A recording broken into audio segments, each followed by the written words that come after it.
যিসকল দেউতাকে নিজৰ সন্তান এৰি বেলেগৰ সৈতে আছেগে বা সন্তানক মৰম কৰা নাই, সন্তানৰ প্ৰতি দায়িত্ব নাই, কৰ্তব্য নাই, তেওঁলোকে এই ভিডিঅ'টো এবাৰ চাব। আপোনালোক মোৰ বন্ধুৰ নিচিনা, আপোনালোক মোৰ নিজৰে মানুহ। দেউতা শব্দটোৰ অৰ্থবোৰ বেলেগ। সৰুৰে পৰা মোৰ দেউতাই মোক এনেকৈ ডাঙৰ দীঘল কৰিছে। চিৰিয়াখানা চোৱাটো আমাৰ কাৰণে বহুত সপোনৰ কথা আছিল সেই সময়ত, কিন্তু এতিয়া একেবাৰে সহজ নহয় জানো। আমি ইয়াতেই থাকোঁ।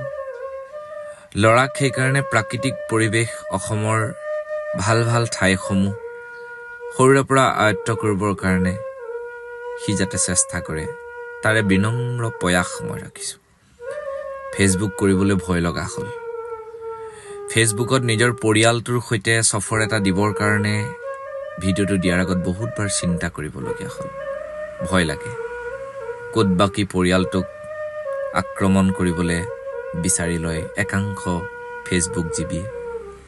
তথাপিও মই কিছুমান দেউতাকক কওঁ, মোৰ দেউতাই মোক সৰুতে এনেকৈ দাঙি দাঙি চিৰিয়াখানা চোৱা মোৰ এতিয়াও মনত আছে।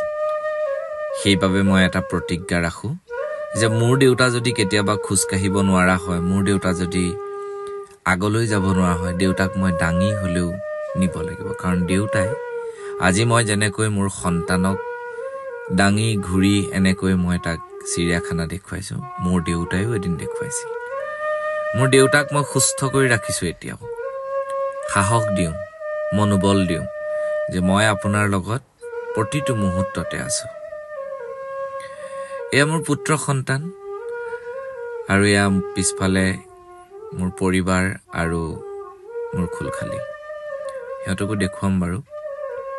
যিয়ে নহওক, ভিডিঅ'টো কৰি থাকোঁতে ইফাল সিফাল হওঁতে সিহঁত ভালকৈ উঠিবলৈ নাপালে। বহু মানুহে ফোন কৰে, বহু ল'ৰা ছোৱালীয়ে মোক ফোন কৰে, এয়া মাকৰ কোলাত মোৰ পুত্ৰ সন্তান। বহু ল'ৰা ছোৱালীয়ে মোক ফোন কৰি কয়, বৈকুণ্ঠ দা, আপুনি নদী আৰু নাৰী জাগ্ৰত শক্তি অসম খুলিছে, মোৰ দেউতাক আনি দিয়ক না। মোৰ দেউতাই আমাক এৰি থৈ গুচি গ'ল, তাৰ মাজতে বগা হৰিণ চিৰিয়াখানাৰ ভিতৰত। কেতিয়াবা বৰ কষ্ট পাওঁ এই কথাবোৰ শুনি। এইটো আচলতে ভিডিঅ' কণ্টেণ্ট নহয়।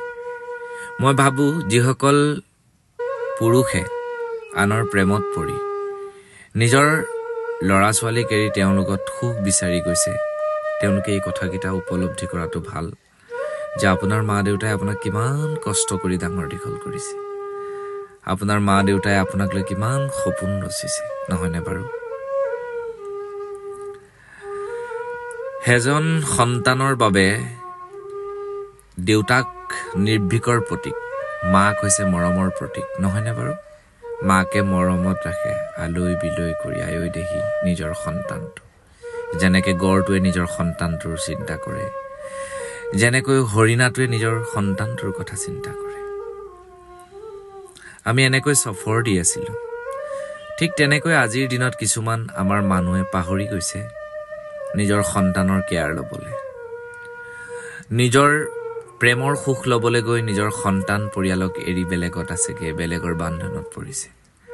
আপোনালোকক এতিয়াও কওঁ, আকৌ কওঁ, মুক্ত হৈ নিজৰ সন্তানক নিৰ্ভীকতা দিয়ক। তাৰমানে সন্তানটোৱে দেউতাকৰ কোলাত সদায় সাহস অনুভৱ কৰে, সদায় সাহস অনুভৱ কৰে। আৰু এটা কথা জানিব, জীৱন আৰু যৌৱন খন্তেকীয়া, কিন্তু এই যে পৰিয়ালটো, এই যে সন্মানবোৰ, পতি পত্নীৰ মৰমবোৰ কিন্তু সদায় আপোনাৰ মাজত থাকি যাব। স্বামী আৰু পত্নীৰ মাজত কাৰনো কাজিয়া নহয়, সকলোৰে হয়। কোনো চাগে বাদ পৰি যোৱা নাই পৃথিৱীৰ জীৱশ্ৰেষ্ঠ মানৱ। তাৰ মাজতে আমি চিন্তা কৰিব লাগিব আমাৰ পুত্ৰ সন্তানৰ কথা, আমাৰ কন্যা সন্তানৰ কথা। মই সকলোকে কওঁ, মৰমত কওঁ, আপোনালোক যোন য'ত আছে ঘূৰি আহক নিজৰ ঠাইখনলৈ। নিজৰ ঠাইখনত আহি, নিজৰ ঘৰখনত আহি আকৌ নিজৰ জীৱন উপভোগ কৰক, বৰ ভাল লাগিব। স্বামী আৰু পত্নীৰ মাজৰ কাজিয়াবোৰ সঁচাকৈ সাংঘাতিক আমেজ আছে, নহয়নে? সহ্য কৰক, সহ্য কৰিলেহে জীৱনত সুখ পাব। অসহ্য শব্দবোৰো অলংকাৰ বুলি শুনি যাওক। নিজৰ সন্তানবোৰৰ কাৰণে জীৱন আগুৱাই নিয়ক। জয় আই অসম, জয় গুৰু শংকৰ।